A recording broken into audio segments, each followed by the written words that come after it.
Bienvenue à la troisième rencontre de la série de conférences La Diaspora, sud-asiatique, politique, genre et rituels. Donc, je ne sais pas s'il y en a ici qui se joignent pour la première fois.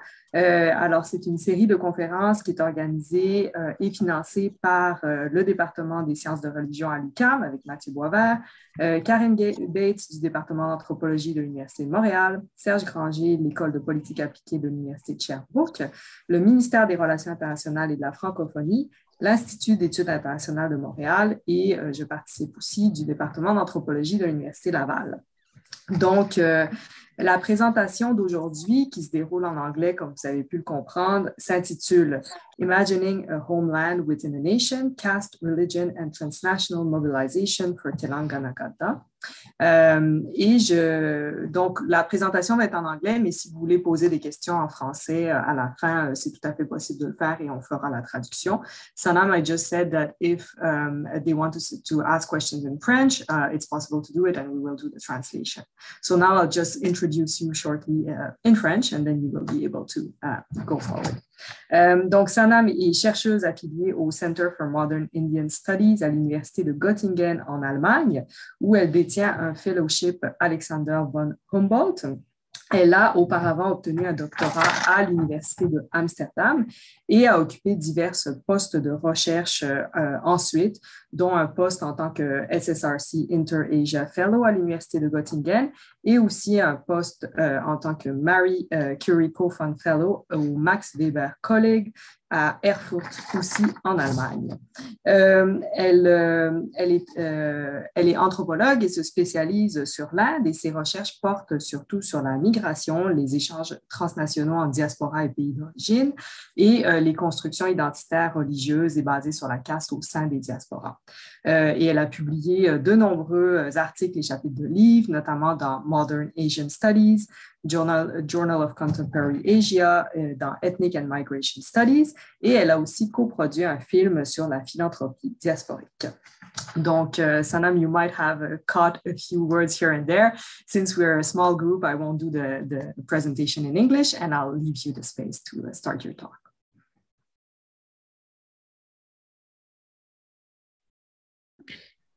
So thank you very much.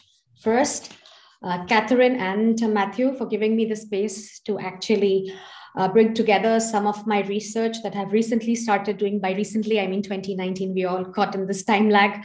I haven't been able to revisit the field site and fill a lot of empirical gaps, but I was hoping today that I will get some feedback, and so that when I can eventually return to the field, I can actually fill those gaps. I will begin to share my screen now. Yeah. So as you can see, the title of my presentation today is Imagining a Homeland Within a Nation, Caste, Religion, and the Transnational Mobilization for Telangana Gadda.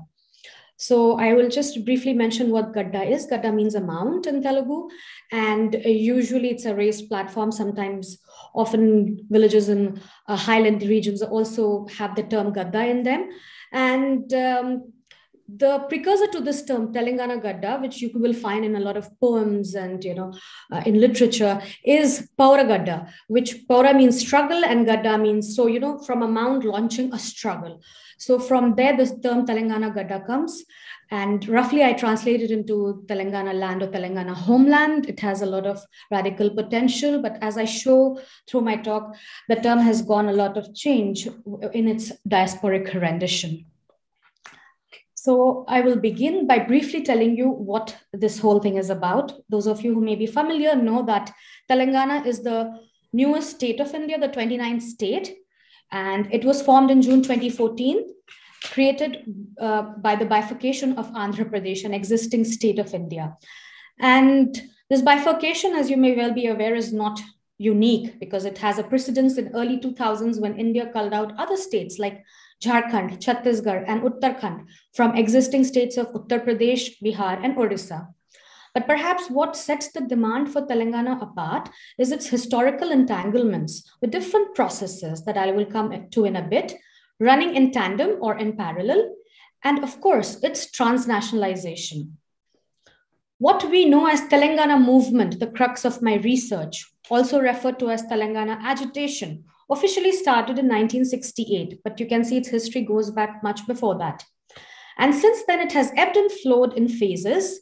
But by 1998 already, and in 2014, the state became a reality. But by 1998 already, this Telangana agitation or Telangana movement had become transnational, when a few high-skilled diasporic members from the Telangana region in the US found a common cause with their brethren back home, thereby stretching the movement from a localized topography onto a transnational plane. While much has been written about the movement, the transnationalization of the struggle, unfortunately, has received very scant to no scholarly attention, a gap that I was hoping when I started it in 2019 to fill. So what I will do in the rest of the presentation today is highlight the complex history of the region and the movement, and then focus on the socio-political imaginaries of the Telangana Gadda. And here I'm very much influenced by the work on Homeland Imaginaries, especially diasporic networks and political mobilization that animated the movement. While the meaning of what is and what constitutes the political in these imaginaries were, of course, as we all know, heterogeneous, my research shows that it was threatened by selective memorializing of the past and a hegemonic view of the present, which produced gradient imaginaries, reordering the self, the community, and by community I mostly refer to caste and religion, the state and the nation, and engendering, therefore, possibilities of exclusion and obfuscation of the complex histories around the struggle. Now, going into a little bit into the historical background. So the bifurcation of Andhra Pradesh in 2014 was the immediate results, as I already mentioned, of a demand that officially started in the late 1960s and snowballed into a 45-year-long Telangana movement. India's newest state was historically within the erstwhile princely state of Hyderabad, a state ruled by the Muslim Asafjahis. The first Asafjah declared independence in 1724 from the Mughal Empire, laying the foundation of the Hyderabad princely state. And it forced the second Asafjah to make an alliance with the British to protect itself. While never a part of British India,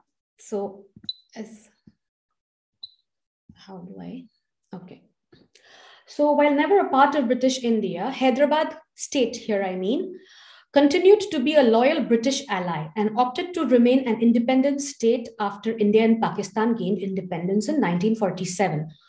So as you can see in the first map, the rest of it was India, and of course, before Indian independence, British India, most of it at least. And in between this region was Hyderabad state that was ruled by a Muslim Nizam. But within a year of India's independence in 1947, Indian armed forces backed by the Indian political establishment succeeded in forcefully merging the independent state of Hyderabad to its territory. This history is very widely known. But what is perhaps not known is that it led to a huge bloodbath, and there are varying figures. Officially, it ranges up to 40,000 Muslims were killed, and unofficial estimates say that it was like 400,000. By 1956, a large part of this erstwhile state became a part of Andhra Pradesh, constituted by merging Telugu-speaking parts of South India. So that is actually the second map, if you can see. I don't know if you can. So this Hyderabad state was reorganized. Some went to Maharashtra, others to Karnataka, and then some merged with Andhra Pradesh, and then made it into a whole Telugu-speaking region called Andhra Pradesh. That remained so from 56 to almost 2014, when it was bifurcated and Telangana became a separate state and the truncated state of Andhra remained so. Now, between 1946 and 1951, the region has also seen intense land-related struggles between the landlords, who were often Hindus, and the peasants, with the latter's demand ranging from writing off debts, foregoing bonded labor, to even distribution of land to the tillers. And this is known as the famous Telangana armed struggle that was actually then by a lot of Marxist historians and local writers seen in terms of a class conflict between the landlords and the tillers. But in 1951, it gradually dissipated after the princely states' mergence with India. But after a gap of many, many years, there were newer dissatisfactions that emerged in the region, especially with regard to the sidelining of Telangana inhabitants in government jobs and the diversion of public expenditure to non-Telangana regions. So in 1956, when these two regions merged, there was something called the gentleman's agreement that, that all the resources, jobs, etc., would be actually very evenly and very, in a just way distributed between people of Telangana and Andhra Pradesh. And of course, the people who were sitting on top deciding these things were from a particular class and caste, definitely. So when this newer dissatisfactions arose because this gentleman's agreement was never kept, my field informants in 2019, activists from Hyderabad to Fairfax in the USA, they all articulated that actually this demand for Telangana was resurfaced because of the underdevelopment of a resource and water-rich region like Telangana, because of surplus extraction by the government official, bureaucrats, politicians, and businessmen, who mostly belonged to non-Telangana region, and by which they mean they were from Andhra, either coastal Andhra or some were also down south in Rayalaseema region, which now constitutes Andhra Pradesh. So they said that these Andhra people were actually coming and extracting resources from our region and making a resource region rich like Telangana poor. Therefore, we want a separate state. The earlier demand for social justice that we had seen in 46 to 51, in the armed struggle, that also sort of resurfaced simultaneously, converging with the demand for separate state, with the impression, and that is the impression that I also got speaking to a lot of activists, Dalit activists, Bahujan activists, that if Telangana was to be formed, the new state would be an overwhelming majority from non-dominant social groups. They estimated that actually 89% of the Telangana's population would have been from non-dominant social groups, Dalits, Muslims, Bahujans, non-forward castes, in legal parlance. The state could usher into a more equitable and socially just society. The movement, as I said, had ebbed and flowed in different phases, but in the movement's last phase, and I don't have time to go into the details, but particularly between 2009 and 2012, because of the political developments within the region, the whole state, the combined state of Andhra Pradesh at that point in time, under the leadership of K. Chandrasekhar Rao, who is now the chief minister of this new state of Telangana, the agitation sort of reached a frenzy between 2009 and 12, that it saw a spate of suicides by young students in the Telangana region. This provided a moral legitimacy and urgency to the movement and its discourse of underdevelopment. And it was reminiscent of the time in 1956 when actually Andhra Pradesh was created.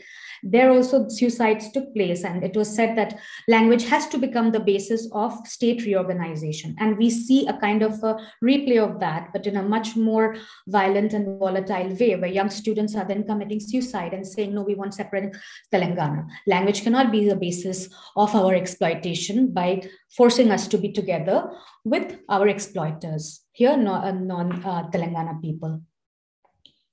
One can argue that the last phase of the movement was also possibly the most politicized, mediatized, and sentimentalized one. While in India, the discourse around a separate state idealized it, and this is interesting, this is a kind of a difference that emerges. So in India, what happened in this last phase, you could see a kind of a discourse emerging that Telangana would be a utopic land that would develop itself utilizing the resources that till then had been exploited by non-Telanganites. And these resources will then benefit everybody, all. Within the diaspora, a very conservative take started to emerge. That is not to say that there were no other kinds of articulations. There were, but the dominant conservative take on the movement, bereft of its social justice and distributive potential, started, aligned with the populist understanding that of resource extraction. This is something you find all across the globe, that the elites are extracting resources. So there was this populist understanding, but uniquely also a very middle class aspiration, because who are the people in the diaspora? Obviously the aspiring, upwardly mobile, technocratic, professional class of upper caste, middle class professionals. So there was this class aspiration to development as well. Now coming to the transnationalization of the movement. as you know, it's of the significance for this paper. My research that I conducted largely in 2019 for 4 months suggests that by 1998, the demand for a separate state during the last decade found resonance among a few high-skilled, upper caste and affluent diaspora from the region, domiciled in the US in particular, but because of the burst of technology and social media platforms, particularly Facebook, during this state, they found Telanganaites from all over the world uniting. But obviously the people in the US were sort of leaders in pulling everybody together. Many of these early participants in the movement had recently migrated to the US. So as I told you, already in 1998, US members in the US had started claiming a separate Telangana. So these were people who had just freshly migrated, mostly after the Y2K boom, which had seen a spate of migration from different parts of South India to the US. And these young people, they took part in this struggle from abroad. And because they experienced perhaps the separation from their homeland and the connect with it in very forceful and affective ways. The intensification of global interconnections have spawned multiple transnational political mobilizations. We know about Kashmir, Kurdistan, the Tamil Elam, but then there are also these kind of movements that have got much less attention, like Telangana. The normative, and because they are all normative actually, framing of which are often mediated by specific social and political imaginaries. Despite its growing critique, and there is a critique of course, this kind of long-distance transnationalism, a sense of shared or common history and collective identity of a people scattered across the globe continue to make diasporic groups cohere around their homeland, centering their politics away from their places of settlement to their places of origin. And there are many different reasons: racial conflicts and belonging, sense of belonging, from being to belonging. There are many other people have cited many reasons for these kind of orientation moving towards the place of origin. Forms of transnational political mobilization and movements that are sustained by and recreate specific imaginaries of the homeland, and that voice then forms part of political critique, and they owe their plausibility to these kind of imaginaries. Now, in my presentation, I try to bring a renewed focus on long-distance nationalism scholarship, something that started in the 1990s, but then by early 2000s, we saw a dip in the research on long-distance nationalism. And I see now in the last couple of years, there's a kind of a resurgence. By focusing on not only the political mobilization for the Telangana, but also the kind of imaginaries it cultivated. Without distilling the artificial social political divide, in the rest of the presentation, I focus on the forms and substance, methods and means, and the ideology and pragmatics of this transnational political mobilization.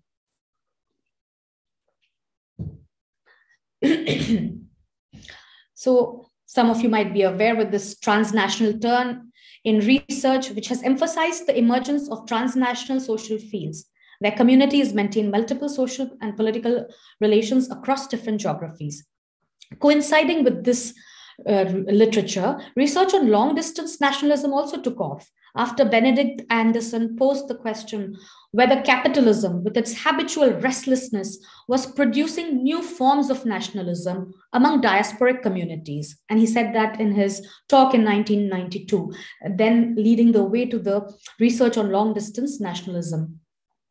While this kind of long-distance nationalism as a phenomenon has its historical antecedents in the 19th and 20th century, driven by exiled members, and the Jewish are the most prominent example, yet the current wave is accelerated by the technological advancement that brings both immediacy and intimacy of homeland and its politics in the country of settlement, and where national borders do not define the limit of belonging and loyalty to the homeland due to flexibilization of citizenship. Literature critiquing long-distance nationalism points out to the idealization of a place where the participants are perhaps unlikely to ever reside, thus spawning a form of politics without responsibility or accountability. Others have problematized this assumption and argued that it cannot be identified as any more pernicious than, say, other forms of nationalism. The scale of such imaginations are also not a pre-given and can vary, making the production of imaginaries for political mobilization translocal, transregional, or even transnational. As in my case, it is transregional. We are aware the diaspora often convey a stronger sense of difference, of being a people with roots outside their countries of residence, and provide a strong impulse to mobilize around this shared difference in highly politicized communities especially. The diasporic imaginaries fostered in the process exhibit a kind of an interesting paradox. Their creation and sustenance are possible due to highly modern global tools and resources that makes it much easier for new fantasies about their homeland to emerge, but also reinforces a traditionalist or parochial notion of home or homeland produced through shared frameworks of collective and especially selective memory. As the rest of the presentation will show, particularized imaginaries, often peddled as authentic, are shared in the diasporic locales, but are in fact reconfigured in and during its transnational iteration. I'm admitting somebody, okay. While initially limited to no more than a dozen non-resident Indians, so some of you might be familiar with this term called NRIs, non-resident Indians who reside outside of India, although it's a legal term, but now used very loosely to refer to anybody who's living outside India. So initially only a few dozen NRIs in the US were part of the movement. It gradually grew, but once it intensified in India, the movement drew many more NRIs to its cause. And I remember when I was doing fieldwork for my other research on diaspora philanthropy in 2012, it was such a strongly contentious issue. It was like, we are brothers, we are Telugus, we should not divide over region, we speak the same language. And not everybody was on board. Everybody, by everybody, I mean people from Telangana. Some of them really felt that actually this was extremist kind of a movement. Although they didn't do anything extremist, as I said, they were quite conservative in their approach. So when the movement sort of started to peak in 2010 and 12, estimates suggest some 2,000 to 5,000 NRIs across the US were active participants in the movement, and many more were silent supporters. And actually, it grew, especially after 2013, because of some kind of political development, when it became a bit apparent that perhaps Telangana might eventually become a reality. So there was a huge kind of mobilization in the diaspora at that particular point. So some say more than 10,000 people, but it could be an exaggeration. Coinciding with the proliferation of the social media, particularly Facebook, these diasporic groups forged virtual networks with fellow Telanganites across the US and eventually the globe to strengthen the movement and press with their demand for a separate state. So if any kind of official person would come from India to US, they would go and they would press them with prayers and petitions and sometimes dharnas by saying that we actually need Telangana and you have to give us Telangana. And as I said, the number only started to grow after 2010. NRI run YouTube channels and FB groups started gaining traction and developed into platforms of social exchange, making NRIs credible partakers in the movement. And there's a kind of an exaggerated understanding among Hyderabadis or Telanganites in India that they played a huge role, which somehow I have not been able to corroborate, because there's an understanding that the NRIs, because of the power they have, money power, they put in a lot of money into the movement. But somehow this is not true. But to show you to express how these NRIs are viewed, how their participation has been really understood in very exaggerated ways by localites, thus thereby giving it some kind of a legitimacy or giving them as legitimacy as stakeholder. So the Telangana diasporic community pitched itself as one of the key stakeholders in the future of the would-be state and saw themselves as the harbinger of development in the region. They invested some of the economic, but mostly the temporal resources, using their time polyphonously dividing it between US and India time zones for the movement. Members of the diasporic group considers themselves socially and culturally adept to scientific and progressive global ideas and norms, technically equipped with expertise and laden with economic resources to bridge the local and global divide, which makes them, in their own eyes, key patron of the movement, and after the movement has been successful, of the state itself. They also see themselves endowed with transnational capital that has the potential to wean the region out of underdevelopment. As you all know, underdevelopment has been a running theme for the movement itself. But beyond these material concerns, my research also suggests that the Telangana diaspora found culture and cultural alienation as a more fruitful, legitimate, powerful ground or arena to demand for a separate state. What constitutes authentic Telangana culture was actively recreated in the diaspora, symbolized by certain highly differentiated rituals and practices that aimed to set them apart from other Telugus. And here comes the understanding of imaginaries of the homeland. Multiple intersecting and at times competing imaginaries have animated the Telangana movement, both historically and also in the diasporic locales.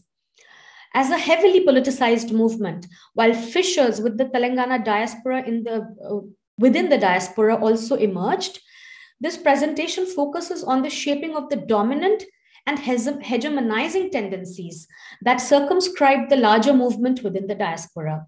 Even as competing ideas about what the movement stood for were afloat, these dominant imaginaries had the highest perches within the diaspora, either dislocating or subsuming these other articulations within itself. The contours of these dominant socio-cultural imaginaries are not altogether new, but an outcome of historical continuities and ruptures. Yet, the assemblage and accommodation of only certain cultural repertoires within it, while leaving out other points to a strategy of maximizing the affective and emotive charge of the movement while denuding it of its radical potential. Historically, Hyderabad state was ruled by the Muslim Nizams, as I've already mentioned. Over the last 200 years of its existence, Hindu and Muslim elites of the princely state devolved a syncretic culture, and people have written about it, that continued well into the early 20th century. Definitely elite, but also syncretic, this culture was termed as Hyderabadi Tehzeeb, referred to the coexistence of communities amidst religious differences, drawing largely from its vibrant yet secular Muslim past and culturally marked through its food, its local dialect, and its monuments. While the term Hyderabadi's Tehzeeb still has some cultural purchase, it has been marred by religious violence in recent times that I don't have the time to go into, but those of you who are aware might have heard about all these riots that happen time and again in Hyderabad city particularly. The dominant imaginaries of the movement in the diaspora obfuscate the history largely of this Hyderabadi Tehzeeb and instead draw from a discourse mediated by social relations of caste and cultural values of Brahminical and Sanskritized Hinduism. Among the Telangana diaspora, even as narratives of exploitation, underdevelopment, and reduced state for cultural and political representations of localites or Telanganites were discussed heavily in online and offline platforms, it was the issue of cultural marginalization which created the most generative, visceral, embodied, and affective responses and became the biggest tool for mobilization. So in the remainder of the presentation, I will examine the intersecting imaginaries of the homeland refracted through the prism of two such religio-cultural repertoires.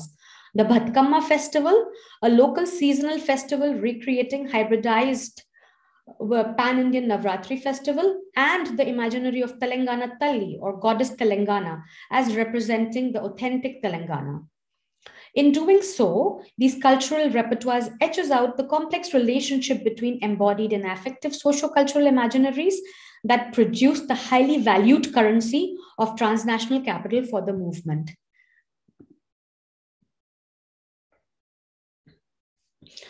While divisions in the princely state had existed on caste lines, and people have written about it, especially between the jobs were mostly taken up by the Brahmins. So the non-Brahmin but upper castes had fought, like in other parts of South India, fought for these jobs. So there was this tussle between upper caste non-Brahmins and Brahmins. on the basis of language between Telugu speaking and Marathi speaking population. Again, a lot of the jobs, government jobs under the Nizam were taken over by the Marathi speakers. And based on the idea of insider and outsider, especially in the last 100 years or so, like who's a mulki, who's the actual insider in Hyderabad state, and who's an outsider, ghair mulki. The fault line along religion is hardly 100 years old development in the region, which has a history of more than 400 years. Its most violent manifestation was the police action when Indian forces quelled rebellion among the princely state's Muslim inhabitants who resisted India's annexure of Hyderabad. Scholars have questioned the role of the state in inciting and controlling violence and have argued that such violence, especially in this case of Hyderabad state, has been constitutive of the making of the sovereign Indian state.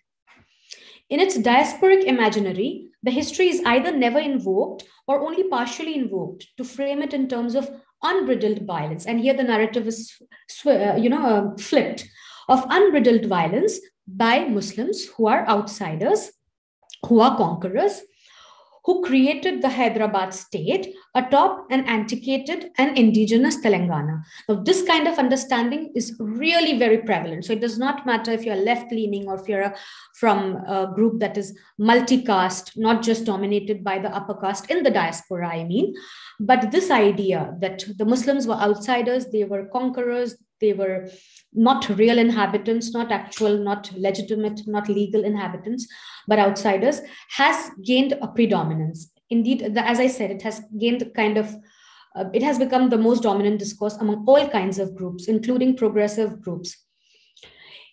In keeping with this idea, Telangana Diaspora resurrected the celebration of 17th September 1948. This is the day when actually India, now it depends on which side you're from, you will call it merged Hyderabad with the Indian state, or you would say annexed Hyderabad with the Indian state, or you would say gave freedom to the Hyderabad state. It all depends on what you're aligned with ideology you're aligned with. So as you can understand that this day is highly, highly, highly contentious. And in India, for example, all the political parties except the right-wing party that is the BJP, they are aware of this contentious issue and they do not make much out of 17 September 1948. But interestingly, in the diaspora, it is celebrated largely as the Day of Liberation. As you can see, I've just posted there a picture of the celebration from 2020. They're celebrating 19 September. But actually it is 17 as the Liberation Day, which only the right-wing party and its affiliates celebrate in the region, in Telangana, I mean. August and September are also the months where the NRIs celebrate two important festivals, which I just mentioned, Bonalu and Bhatkamma, festivals that were celebrated locally in the Telangana region, but never celebrated by the Telugus in the US. And this is very interesting until 2010.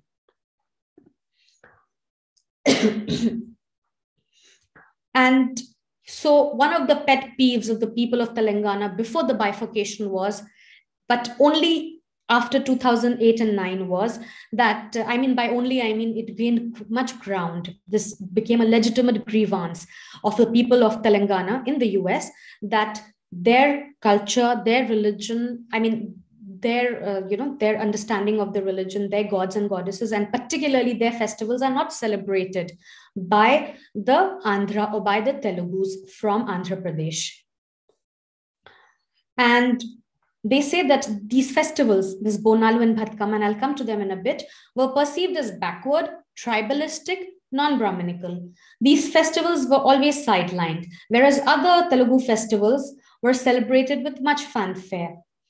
So the celebration of Bhatkamma, a seasonal festival marking the end of monsoons and also marking the awakening of goddess Gauri Devi, the patron goddess of femininity, became a very big thing in the diaspora. It got a new lease of life when diasporic groups picked it up as a festival defining their aspirations. During the festival, all local female deities are worshipped in Telangana, and this is very interesting. So if you see, I mean, that's what I mean. What happens is that only selective cultural repertoires are picked up and sanitized in the diaspora.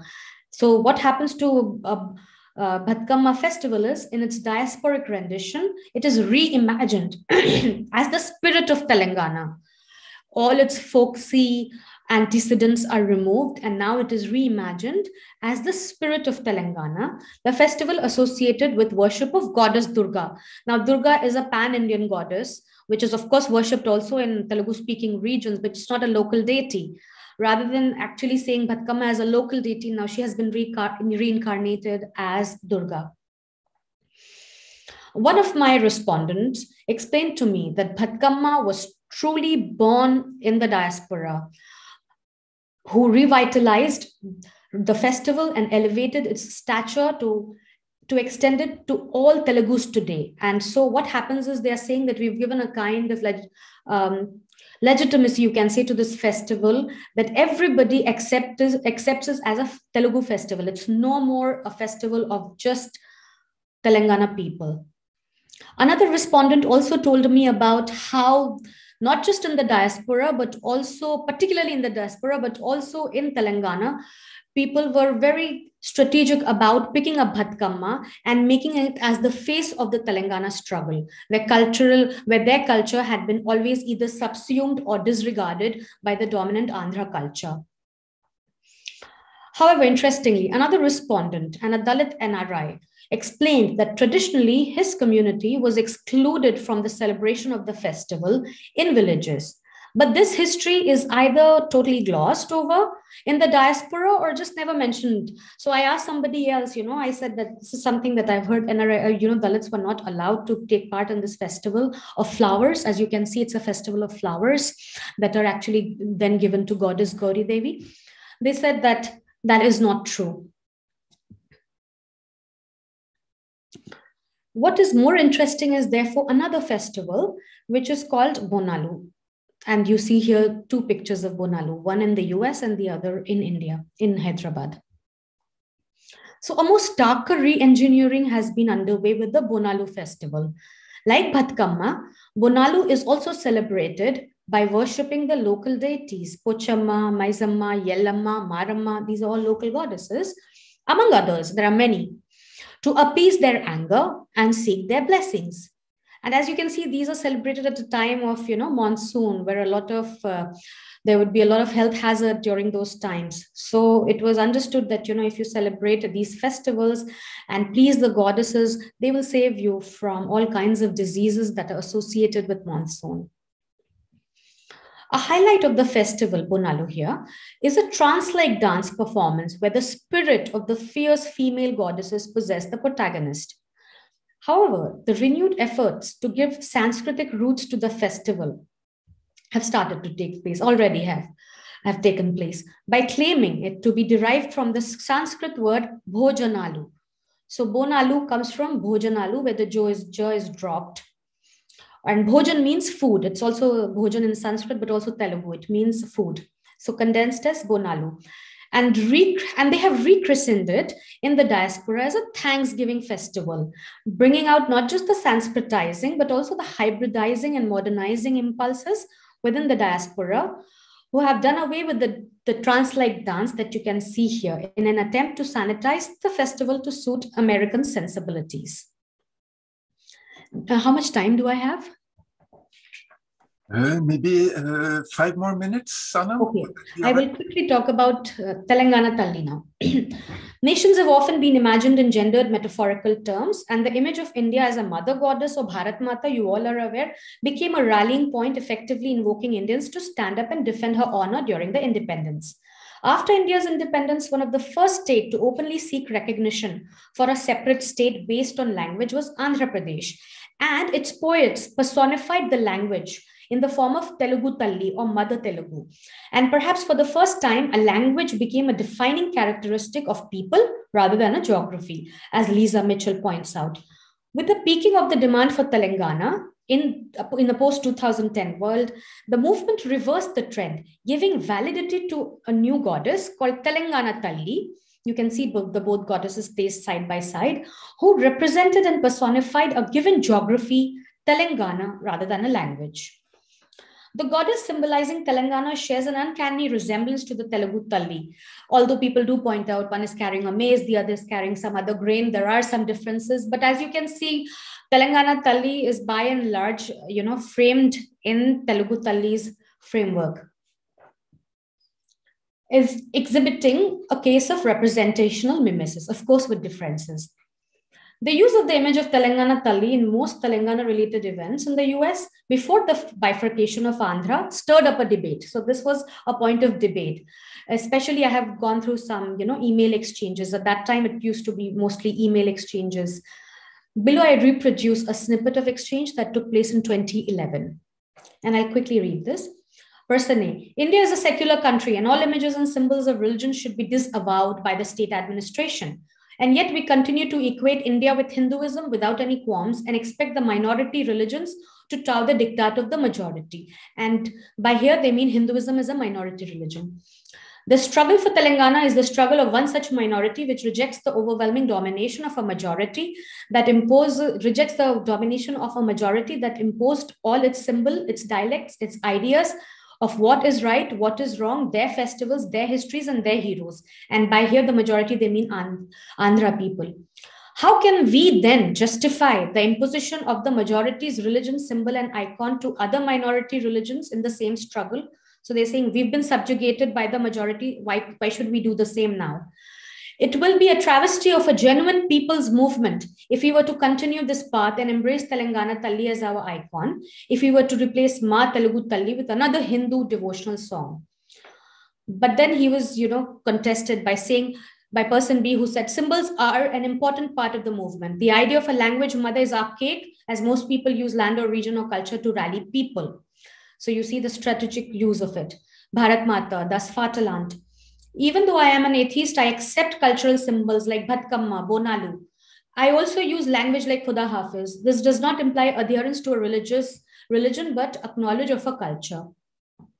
I won't go into more, but despite the debate, as you can see, Telangana Talli as a bountiful goddess is widely accepted today as a legitimate symbol of Telangana. So you can see, in these diasporic posters everywhere, there would be a face of Telangana Talli.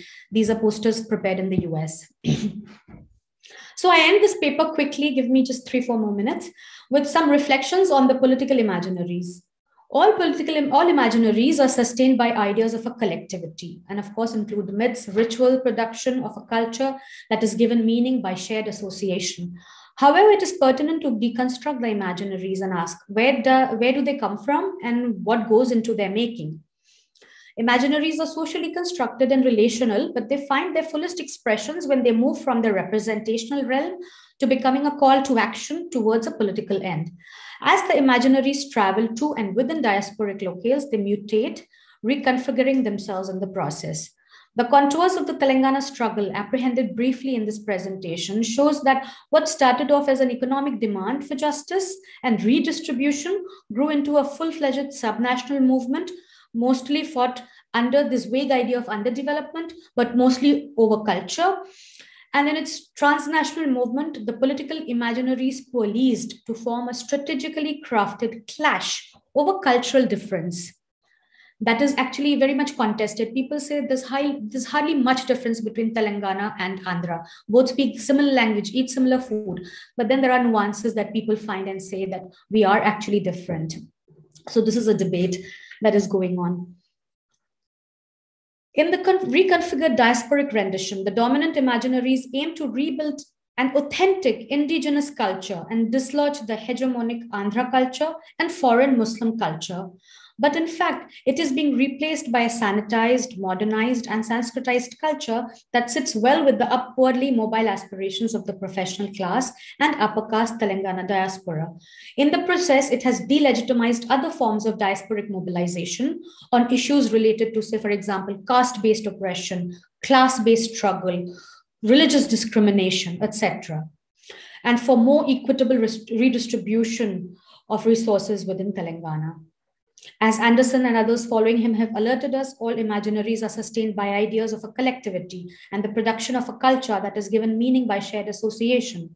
From the mundane to the sacred, political imaginaries and social imaginaries, of course, vary in intent, outcome, and processes. In itself, perhaps already political, the traveling and co-option of some imaginaries over other point to their possibilities, inherent or otherwise, to mobilize people for a political cause. And in this case, for a separate homeland within a nation, within a very, very distinctly Hindu nation. They create a political sphere and a call to action. They can be transformative for the self, the community, and even nations, but they can also reproduce different forms of powers and hegemonies. Thank you very much. Well, thank you very much, Sanam, for this very inspiring talk on the ongoing reconstruction of Telangana imaginaries in the United States. We do have time for questions. If anyone wishes to ask Sanam Roohi questions.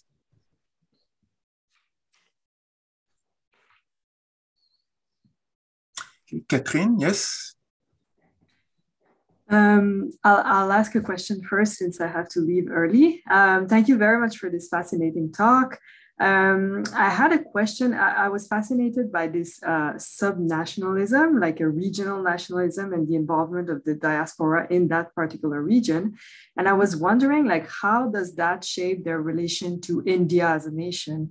Do they get involved in the larger, Hindu nationalist movement that we see happening now, on this big conflict between the Hindu majority and the Muslim minority at the national level? So is that something that they see as far away and they just focus on the region, or there is somehow a link between both of these mobilization? Thank you, Catherine. And perhaps I may not have succeeded in doing that, but that was the intent, to show how, the subnationalism is firmly placed within the idea of a nation. So they don't see a kind of conflict between the two. And this is what I meant, that their articulation differs from the radical left-leaning articulations of a equitable and just Telangana that existed. And I'm not saying, as I said, that in the diaspora also there are many different voices, but the dominant, the hegemonizing, and some of it has really become accepted by everybody. Like Muslims as outsiders is something everybody accepts it. So what happens is that people have already written about it, and I didn't have time to go into the details. Already when the armed struggle was taking place between 1946 and 1951, the Hindu right had also entered into the Telangana region, into the ex-Hyderabad state, into the Nizam's state, and because they wanted the region to merge with India and be free. So the roots of although Hyderabad is not part of the British India, the roots of right-wing politics was there right from that moment. So, and it did not just dissipate, it did not just go away. It continued even when in 1968, and this is very fascinating, and this is some area that I have understudied. I wanted to go back and look into it and do some more interviews around it.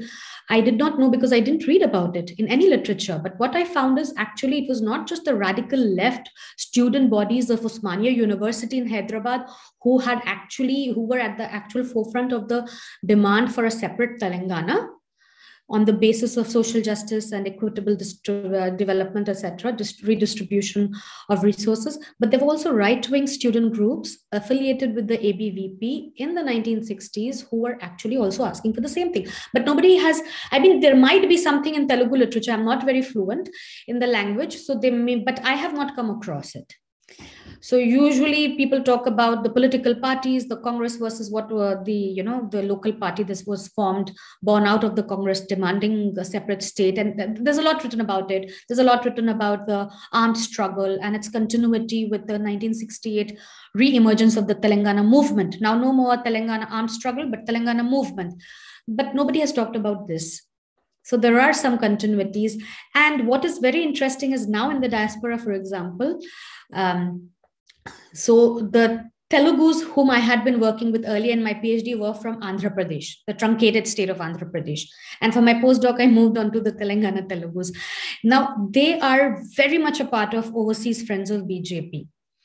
So that trend really continues. And I had the opportunity to, because of some of the things that I found out in my research, to see it in a more historical way, rather than seeing it something that has happened newly or within the diaspora.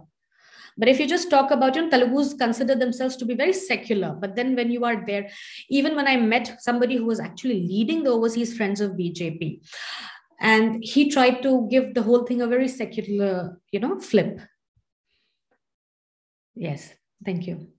If I may ask a question that follows on this, Sanam, you did mention that in Hyderabadi culture is very syncretic. Yeah. I was wondering if in the States, within your respondents, you had some Muslims, Telugu as well, and how did they feel about this appropriation to a certain extent, or this reshaping of the imaginary of Telugu culture? Yeah, thank you. That's a very interesting question. I unfortunately did not interview a single Muslim in the US. I did interview, I think, 24 people, but none of them were Muslims. I also interviewed another 24 people in Hyderabad who were associated in different ways with a very radical left movement, but also some not so left movement, and some who were sitting on the fence.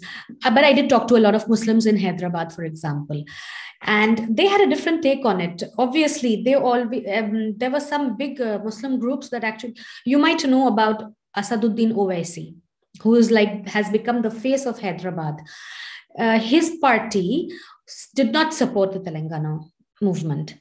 His party was siding with the Congress, and later did not really actively support. But once it became known that Hyderabad would be given, and he's seen as this king or lord of Hyderabad, 43% of Hyderabad is Muslim, and he's their leader. So he's seen as that. And then he started co-opting it and saying, okay, yes. But before that, he did not actually give his active support to the movement. But there were other Muslim groups, religious as well as left-leaning groups. And I talked to people there, and they had a different take. They said, we were always with the Telangana movement. So as you can see already, so many different, some were strategically keeping quiet, like Owaisi, not siding with the Telangana movement, till it became apparent that Telangana will become a reality. Others actively participating, especially after 2010. What happened is, in 2009, a chief minister of this whole combined Andhra state, he died. And he was supposed to be a very powerful figure.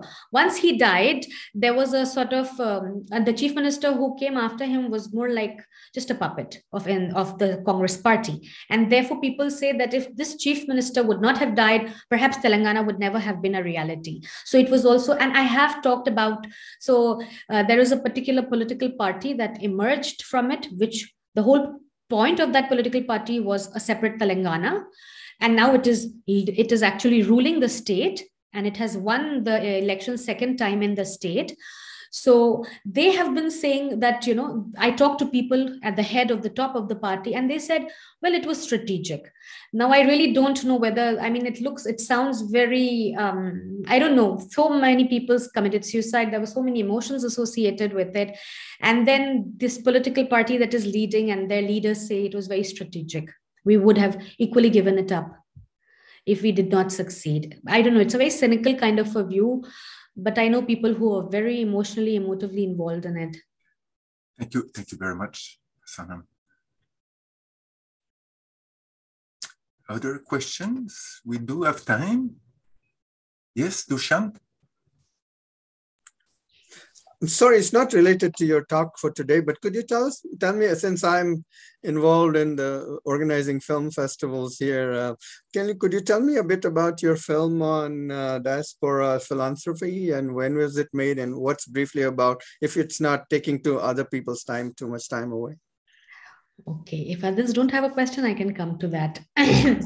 Well, I might have another questions about Maravati, which is the soon to be or is the capital of Telangana. And I was wondering how the diaspora, how does Maravati fit within the imaginary of the diaspora? Because it used to be like a Buddhist monastic center. So do you have any take on this? Oh, you mean Amravati? Amravati, Yeah, yes, I missed that. sorry, Yes. Oh, very interesting. Actually, yes, because my original research was in and around Amravati when I was doing work on philanthropy. So it also partly questions Dushyant's answers Dushyant's questions. So when I was doing work, my focus was on coastal Andhra and in and around Amravati, which which sits sort of at the edge of Krishna district, Guntur district, which were my key research areas. Yes, definitely. It is. I mean, although the actual Amravati is a little removed, I'm not exactly sure, but 40 kilometers away. So I've been there, that Buddhist relic and the site that they have maintained. But this one is a take on that. The name is, of course, derived from a past. See, the caste which is very dominant in this region is the Kammas, and I was focusing on them in my PhD research. And they were the ones who were the donors, mostly doing philanthropic activities in the region. And they have claimed this Buddhist past, although they are Hindus, all of them, but they don't see any kind of tension between their Buddhist past and Hindu present. So for them, so you will see their names also named after priests, and I don't know how to say, of Buddhist priests, etc. And so this is, I don't know how to put it, but the take is definitely derived from its very strong Buddhist past, but it does not sit at all with unease or in conflict with its Hindu present. Yes, it's still, it's not locally born, but it belongs to the subcontinent. It's not coming from outside, as you said, as Islam, for example. Yes, exactly. In many ways. Yes. Yeah, thank you. Yeah, yes, please do answer Dushyant's questions. So my film was basically, so as I said, that in my PhD, I had focused on diaspora philanthropy. That was the theme, and through which I was looking at changing social relations, caste dynamics, what was happening, if you are aware, with the, erstwhile Jajmani system. Was it being recreated because of, giving, or something new was happening because of migration, or something third, a combination of old and new, which actually was the case. And the donors were very much obviously the dominant caste. Sometimes the beneficiaries of all these projects were also their caste directly. So if I wouldn't have been in, for example, India, in coastal Andhra, I wouldn't have known. But if I would just, for example, have done field work where they raised the money in the US, then I wouldn't have known about this side of the story, that how caste is central to these givings in many ways. One is obviously when the beneficiaries are directly from your own caste. Sometimes they're not. But then in what other ways then caste become important is all the money flows through diasporic networks that are actually caste networks. So if you're aware of caste associations in India, or that started maybe in the 1910s or 20s to bargain with the British state, actually you see a newer reproduction of this, but now it is a bit more, how do I say, broad, secularized, etc. They don't call it caste association, but they actually mimic caste association in the US. They're in US, they cannot openly say we are a caste association. But when you see, they actually behave like caste associations. So it's very interesting. So the money was coming through those channels. And, but it was very interesting. The money was flowing inward rather than outward, how it would have been in a typical Jajmani kind of a relationship, where you are the Jajman, you're the giver, you're the donor, you give to others. But here it was mostly to uplift the community members. It was a very aspirational thing. I have succeeded. In my success, everybody is responsible. And so now I have to help them. So of course, obligation and reciprocity were very important in both these things. What year was it made? 2015, 16, it was produced, yeah. I'll write you an email if there's a Vimeo link. I would be happy yes, I will. Thanks. It's not a very polished film. Are there any other questions related to the talk of Sanam Roohi?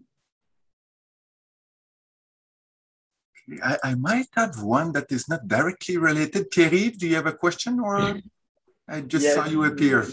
Maybe if you can hear me. Thank you so much for your fascinating presentation and the starting and the evolution of this movement, this transnational movement. It was very interesting. I have a short question, but I'm sorry if you explained it and I didn't get you. But I was very interested in the goddess, in the idea of the Telangana Tali, and I wonder if you could precise where did it come from precisely, from which part of the society, and when you evoke it's quite recent, but could you explain a bit more how this the goddess appeared and evolved? It was, for me, it's fascinating because of course it's linked to the sub-national and regionalism. So thank you so much for your presentation also. Thank you very much. This is one of the areas that I really wanted to look into when I go back to the field in 2020. I just had to cancel it 3 days before I left for my field trip because of the COVID.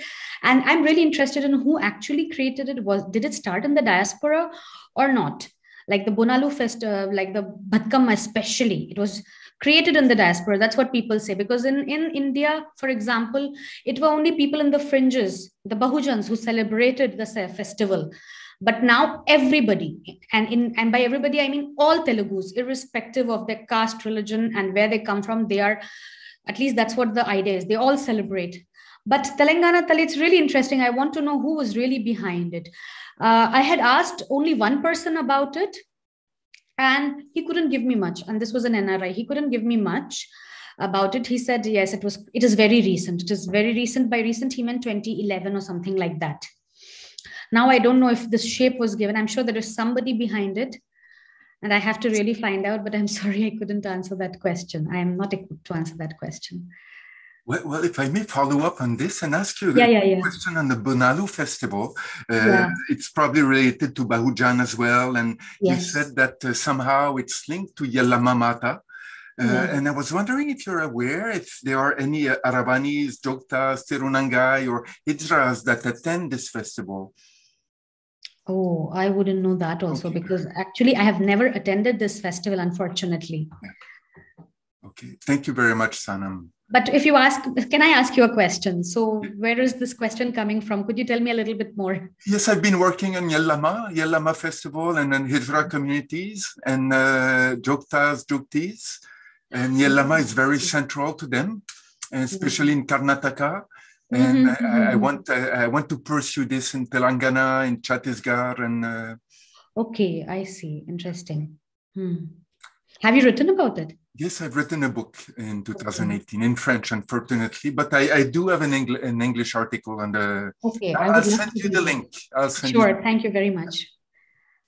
Well, if there are no other questions, thank you very much for this, for your presentation, Sonam. It's very much appreciated. And we do have another set of conference 2 weeks from now on April 14th at 12:30 GMT -4, so at the same time as this one. The two presentations will be in French, one by Diana Dimitrova called Meditation and Devotion in the Radhaswami tradition of Canada, and the other one by Luca Marek on les plantes, le mythe et l'insularité, les mutations actuelles de l'hindouisme à la Guadeloupe dans une perspective ethnobotanique. So the link will be sent to you again. All those who have registered today, you will receive the link. And I wish to thank very much Emeraude as well, Emeraude Lapointe, who is our assistant, and she's the one who's sending all these information and the links. It's very appreciated. Thank you, Emeraude. And again, Sanam, thank you very much. Thank you. Yeah.